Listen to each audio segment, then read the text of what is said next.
আসসালামু আলাইকুম। আপনারা কেমন আছেন? আলহামদুলিল্লাহ আমি ভালো আছি। আজ আমি শুক্রবার জুমার দিন কি রান্না করলাম সেগুলি আপনাদের সাথে শেয়ার করব। এদিকে আমার বোনের বাড়ি আমার দাওয়াতও ছিল। আমার বোনের বাড়ি সব বোনরা আসছে, আমার ভাইয়ের বউ মা সবাই গেছে, কিন্তু আমাকেও বলছে, আমি কিন্তু যাইতে পারিনি। তার কারণ আমাদের বাড়িতে কিছু মেহমানও আসছে, সেই মেহমানের জন্য আমি রান্নাবান্না করতেছি এদিক। তারপরে শুক্রবার জুমার দিন, এই কারণে আর আমি যাইতে পারলাম না। আমি যেখানে রান্না করলাম ডিম ভুনা করব, তারপরে ছোটো মাছ চচ্চড়ি করব, আর বাড়ির পালিত মোরগ, সেই মোরগের মাংস রান্না করব, বাটা মাছ ভাজি করব, ভাত রান্না করব, পোলাও রান্না করব। এগুলো সব কিছু আমার নিজে এক হাতে রান্না করা লাগবে।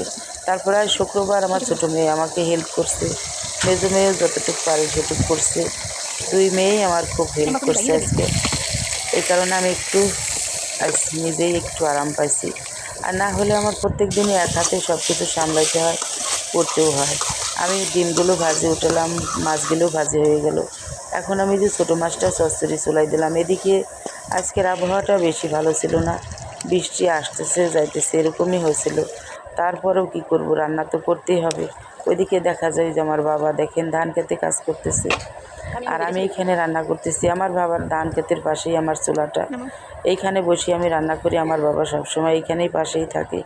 আমার নিজের কাছেও ভালো লাগে যে আমার বাবা আমার আশপাশেই সবসময় থাকে। এরকম সৌভাগ্য মেয়ে কয়জন হয় যে আমি এখানে রান্না করি আর আমার বাবা আমার পাশেই সবসময় থাকে। এইখানে আমার বাড়িতেও আসে, আমার কাছেও আসে, সবসময় আমার সাথে দেখা সাক্ষাৎ হয়। তাই যাই হোক, কথা বলতে বলতে অনেক দূর কাজ হয়ে গেল। এখানে একের পর এক রান্না হয়ে যেতেছে আর আমি এখানে বসে রান্না করতেছিলাম।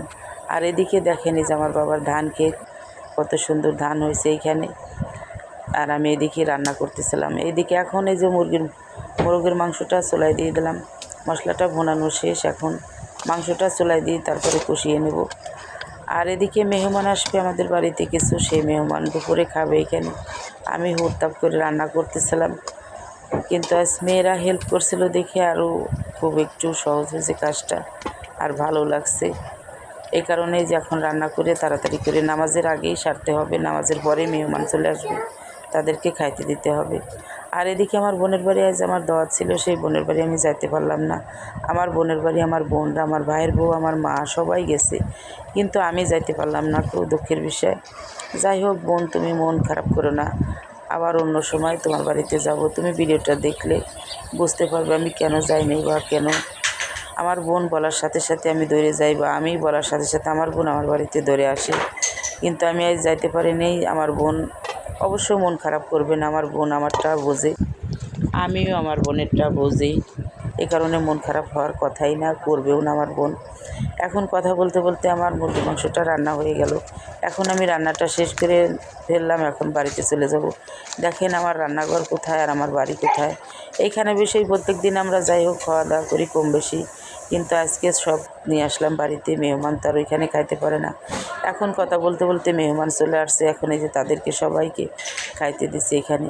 আর আমার এই ভিডিওটা যদি ভালো লাগে লাইক কমেন্ট শেয়ার দেবেন, ইনশাল্লাহ সবারই ভালো লাগবে। এই যে দেখ, এই জায়গায় সব কিছু রেডি করছি, এখন মেহমানরা চলে আসছে, এখন এদেরকে খাইতে দেবো। এই যে দেখেন এখানে সালাদ কত সুন্দর করে আমার ছোটো মেয়ে এখানে সাজায় রাখছে সব কিছু। আর এদিকে খাওয়া দাওয়া শেষে আমার মেজো মেয়ে যে এখানে বসে গেছে খাওয়ার জন্য। আর আপনারা সবসময় আমার জন্য দোয়া করবেন, আমি আপনাদেরকে যেন ভালো ভালো ভিডিও দিতে পারি বা সব কিছু আপনাদের সাথে শেয়ারও করতে পারি। আমার কাছে নিজের কাছেও ভালো লাগবে। আল্লাহ হাফেজ।